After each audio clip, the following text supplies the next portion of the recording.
Using ikaw in Tagalog sentences. Ikaw pa rin ang mahal ko. You're still the one I love. Ikaw pala ang kapatid ni Catherine. He must be Catherine's brother or sister. Ikaw ang hinahanap ko kagabi. You're the one I'm looking for last night. Ikaw na ang bahala dyan para hindi ko na alalahanin pa iyan. You just take care of it so that I don't have to worry about it. Magdadala ako ng kanin. Ikaw, anong dadalhin mo? I'll bring rice. What about you? What will you bring? Ikaw mismo ang sumira sa pangarap mo. You yourself ruined your dream. Gagawin ko ang lahat, basta ikaw. I'll do everything for you.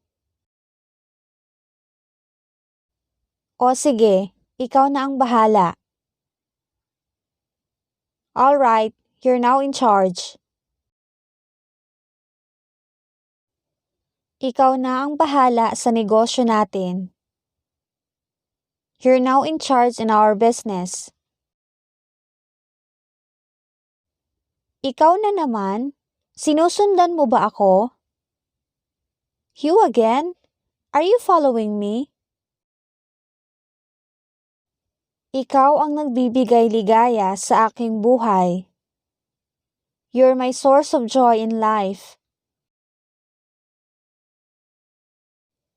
Hindi ikaw.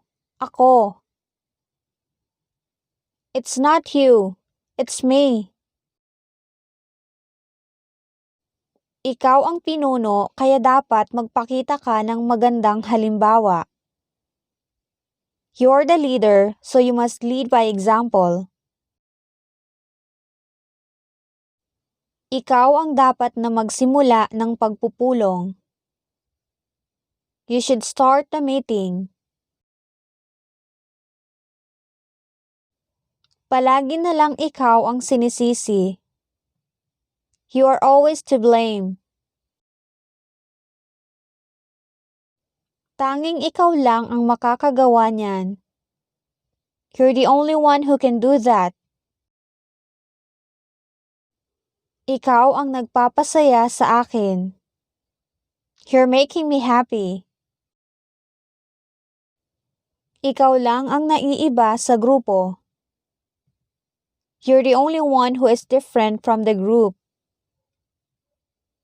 Sa kabila ng ginawa mo, ikaw pa rin ang pinili niya. Despite of what you did, she still chose you. Tanging ikaw lang ang hinahangad ko. You're the only one I wanted. Hindi ikaw ang tinatawag ko. You're not the one I'm calling. Ikaw ba iyong nasa larawan? Is that you in the picture? Sakaling maubusan ako ng pera, ikaw muna ang magbayad. In case I'll run out of money, you pay it first. Alam mo, ikaw lang ang nag-iisang babae sa grupo. You know what? You're the only girl in the group. Dapat pala, ikaw na lang ang tinawagan ko kahapon. I should have called you yesterday. Ikaw ba ang may-ari ng bahay na ito? Are you the owner of this house?